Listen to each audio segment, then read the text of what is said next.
We've now discussed some of the basics of sampling and introduced Nyquist criteria, which is essentially that we have to sample more than twice as fast as the highest frequency in the signal that we're sampling. We're going to now spend a little bit more time jumping into what this looks like theoretically and come up with some new results also that will be useful in visualizing what's going on and understanding where this Nyquist theory comes from. So to do that, we're going to break down our sampling into several small steps. Because we're going from a continuous signal to a discrete signal, we will start by bringing our continuous signal into something that samples at discrete points, and then we will convert that. I know this seems a little bit pedantic. Then we will convert that to the list of numbers that we have in our discrete signal. So here we have our sampling system deconstruct a little bit. Everything inside this dashed box is our continuous to discrete converter, our C to D converter.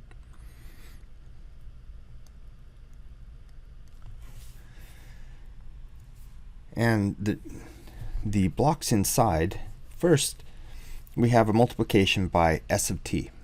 So S of t is defined as just an impulse train. In other words, we have a bunch of impulses, each spaced one sample period apart. Now this impulse, with the parentheses instead of the square brackets, is something different than what we've seen before. This is a Dirac delta function.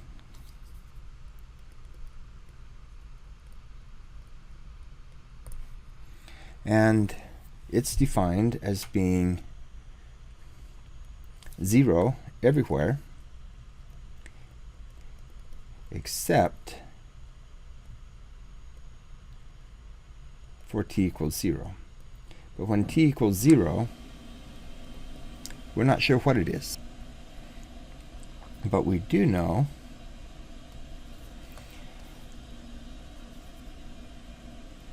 that the integral from minus epsilon to epsilon for any epsilon greater than 0, oops, that's dt, will be 1.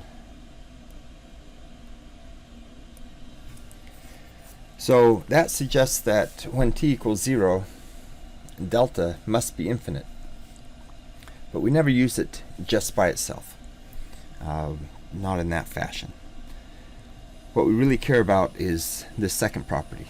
This second property, the integral property, coupled with the first, makes it such that this delta performs for continuous time signals much the same way that the Kronecker delta performs for discrete time signals. And it is the identity function under convolution, meaning when you convolve something with this delta, you get that something back. And when you convolve something with a shifted delta, you get a shifted version back. So the first thing we do is we multiply our signal by delta functions. Then we take the amplitude of each of these delta functions and peel it off, and we get our x of n, our discrete signal. This seems, it's one more step than what we did before, but it helps make easy an analysis that shows what's going on once you've done the sampling. So let's define this part right here as our sampled x, and we'll call it xs of t, and that's equal to xc of t multiplied by s of t, which we've already defined, which is t minus nt. We can carry the xc inside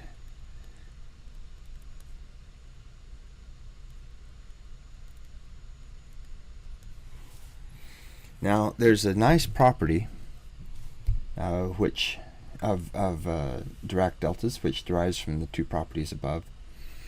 I'll put it down here in green, and that is that x of t delta t minus tau is equal to, give myself just a touch more room,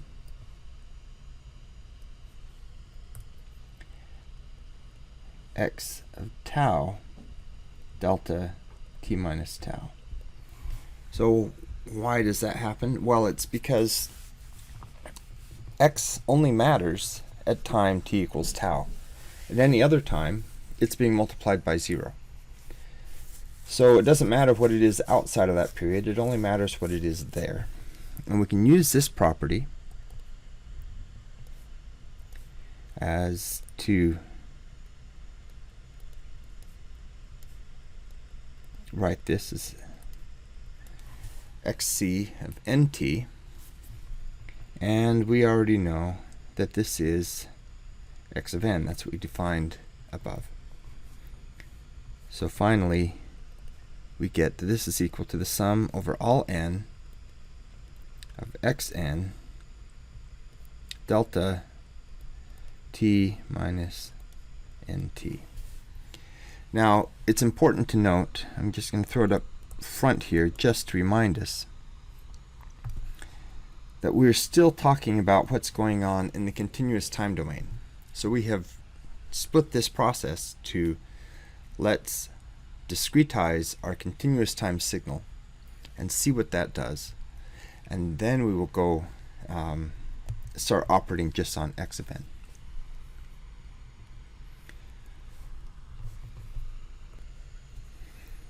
Okay, so we had defined xs of t as xc of t times s of t, which is our impulse train.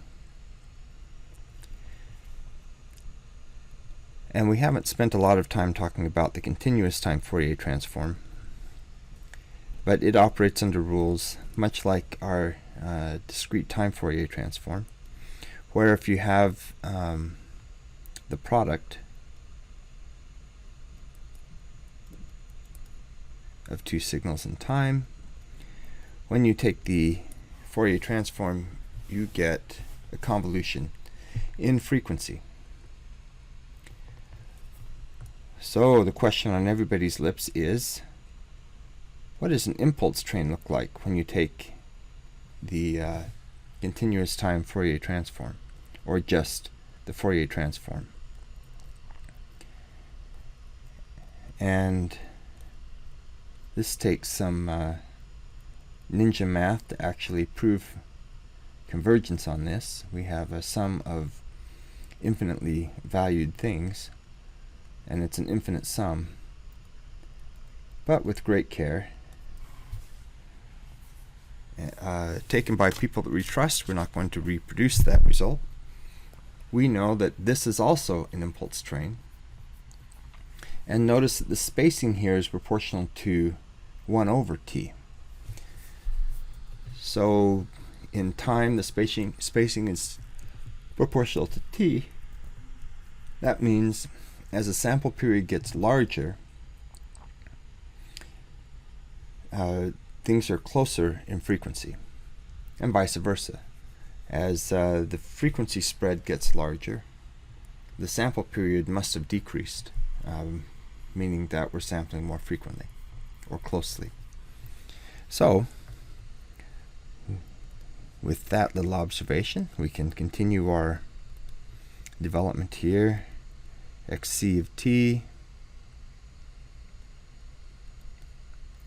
convolved with 2 pi over t times an infinite sum of our delta omega minus k 2 pi over t. And we know that convolving something with a delta function, a shifted delta function just results in a shifted function. So the 2 pi's cancel out. That's kind of nice. And we get 1 over t times the sum minus infinity to infinity of xc omega minus 2 pi k over t. And this is worth putting a box around.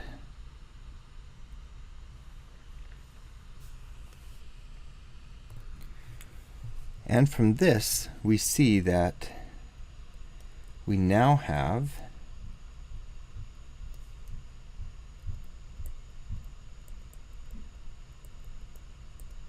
infinitely many copies of our original spectrum.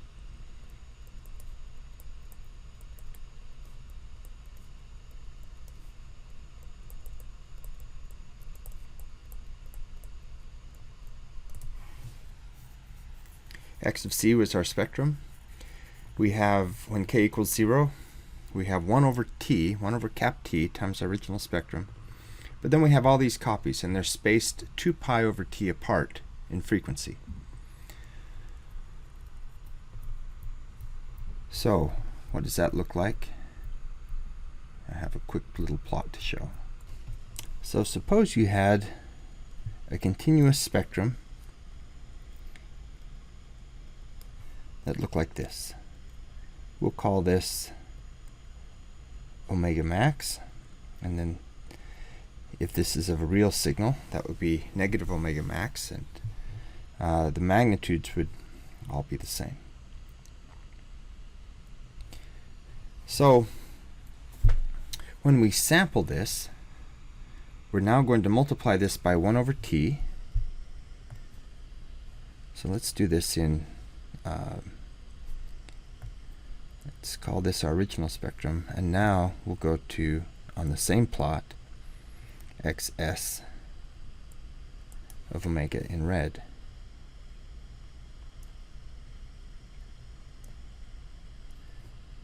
This isn't to scale, but that would be a1 over t, and then we would have copies of this that would show up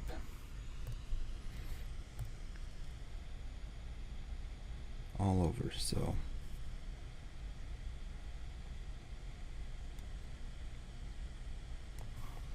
here,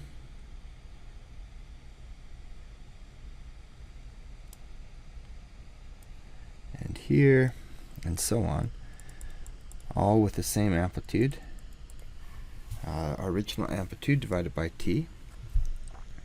And this point and this point are going to be 2 pi over t and negative 2 pi over t. This is essentially our sample frequency in radians per second, or we could think of it as 2 pi times how many samples per second we've decided to do. And of course, right in the middle we have a frequency of 0. And this will continue. We'll have more of these.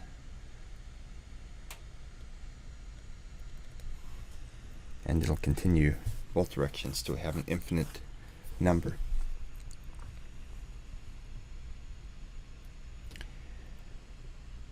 Well, maybe you have a question. I have a question. What happened to this whole idea of say Parseval's theorem, which says that you must maintain power or energy when you go from one domain to another? We sampled, and now we have an infinite number of spectra, and so that should have infinite energy, infinite power. It's going to be terrible. Well, part of this is the theoretical construct we had to develop to go from one domain to the other. When we multiply by an impulse train, we're multiplying by something with infinite energy and infinite power. So that's where that comes from.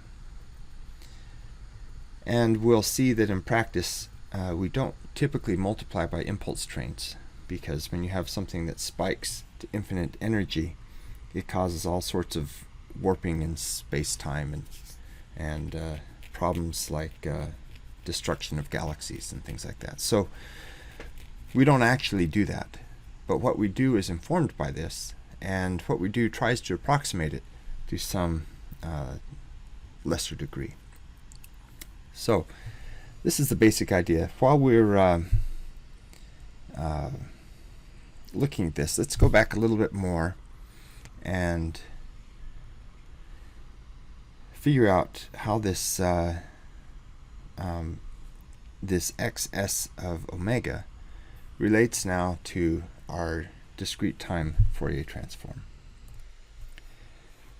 Before we proceed, I should probably make sure that we have written down here someplace convenient the definition of the Fourier transform, because obviously we've started using it.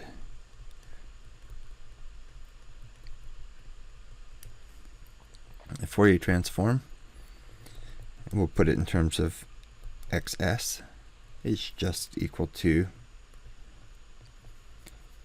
I'll just use it in terms of x, just to show it's general. Xt e to the negative j omega t dt. So this looks just like the discrete time Fourier transform. The only difference is, since it's continuous, instead of using an infinite sum, we use an infinite integral. Now, using this, we can derive some other explanations of what's going on. In fact, this is pretty cool. We can come in and we can say xs of omega is equal to the Fourier transform of xs of t, and xs of t is the sum of xn, this is from right up there above, t minus nt e to the minus j omega t dt. Well, in signal processing, if you encounter a problem or a proof, there tend to be two ways to solve it. One way is to change the order of summation and integration. And the other is to do a change of variables. Well, the first one will work for us here. We can actually pull sum over xn out, because it's not a function of t, which is our independent variable here for the transform. And we have delta t minus nt e to the negative j omega t dt.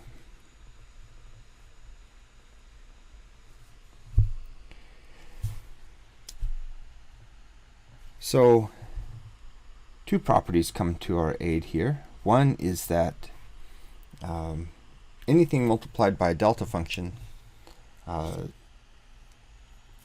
can be replaced by that function evaluated at the delay of the delta function, as we talked above. Or I guess it was on the previous page. And two, that a delta function, when integrated, just has an integral of 1. And related to that is that something convolved with a delta function is just equal to that something back. So if we convolve with a shifted delta, we get a shifted version of the function. All of these conspire to give us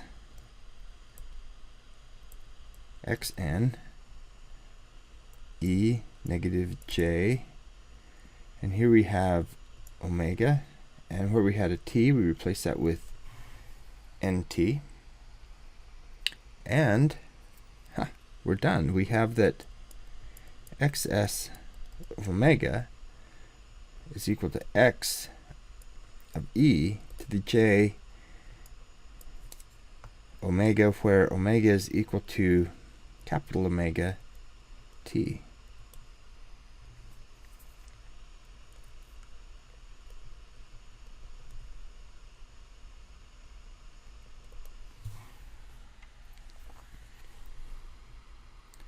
So using this, we can come back to our original plot and we can put in some more numbers. Specifically, since we have little omega equals cap omega t, which I'll just write over here.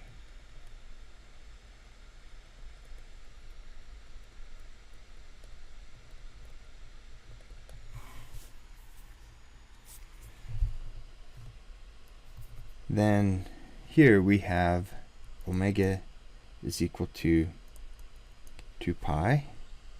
Omega is equal to negative 2 pi. And of course, omega is equal to 0 in our DTFT.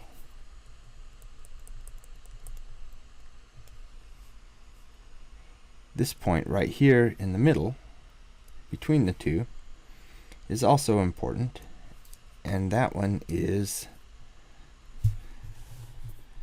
omega is equal to minus pi, and omega is equal to pi. Right there.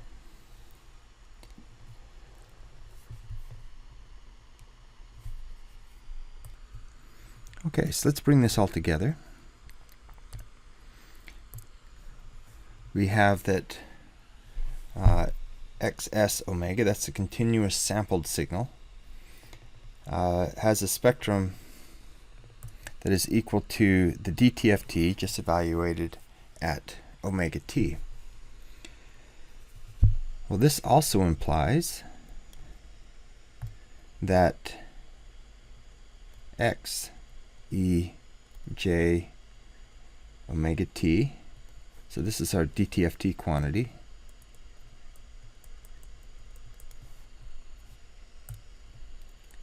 is equal to 1 over t times the sum infinite over all of k of our continuous spectrum evaluated at 2 pi k omega minus 2 pi k over t. So we're going to come about this several different ways. We're not proving different things. We're looking at the same thing from different angles. So I hope that helps. Here we can note that a few things. Omega is the frequency in the continuous signal, and it is in radians per second. And omega is equal to capital Omega, cap t,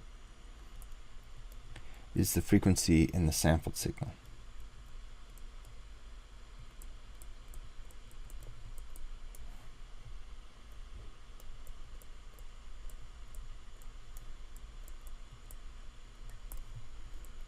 DTFT,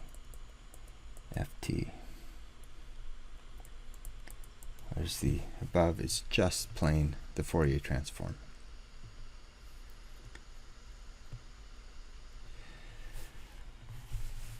So let's investigate for a moment here this relationship. If we have omega is equal to cap omega t,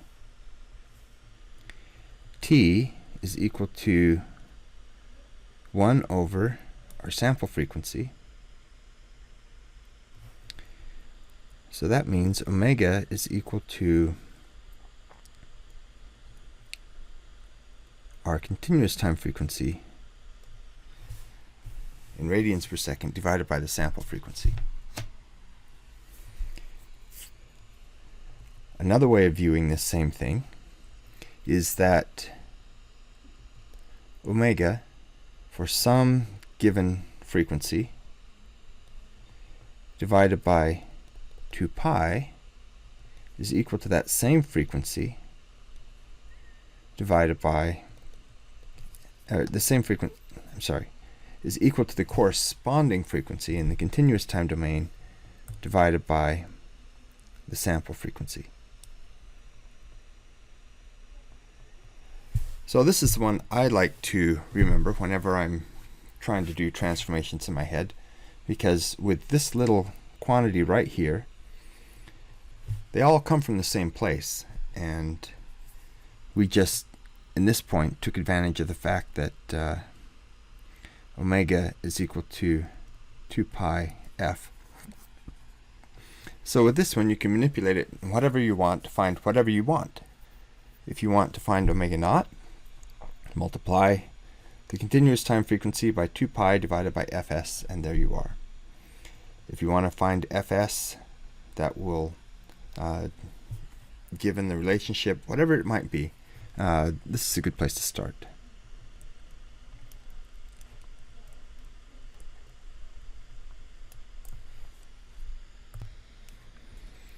Now, this whole idea of sampling shouldn't come as a surprise. The replicating of the frequencies shouldn't come as a surprise. And that's because, remember that the DTFT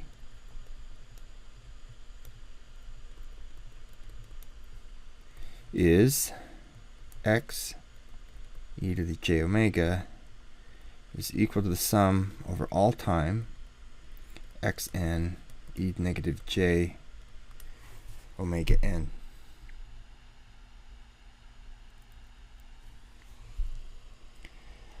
So when we evaluate x e to the j omega between two frequencies, or between minus pi and pi, we will get some shape.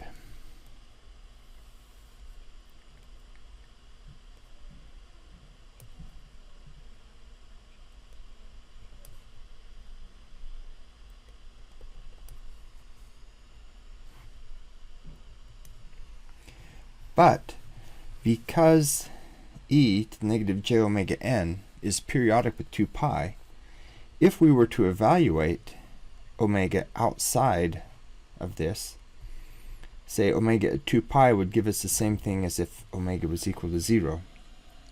And so we would get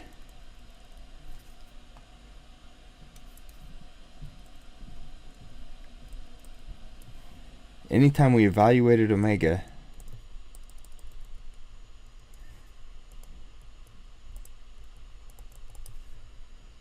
outside the range minus pi to pi, we will get additional copies. So this is just a property of the complex exponential. So the fact that we are that the DTFT gives these what I often call virtual copies is very consistent with what we see here with sampling, where in fact we get virtual copies. We will explore, though, the impact of the sampling side of things shortly when we take a closer look at ideal sampling and aliasing from this perspective. Until then.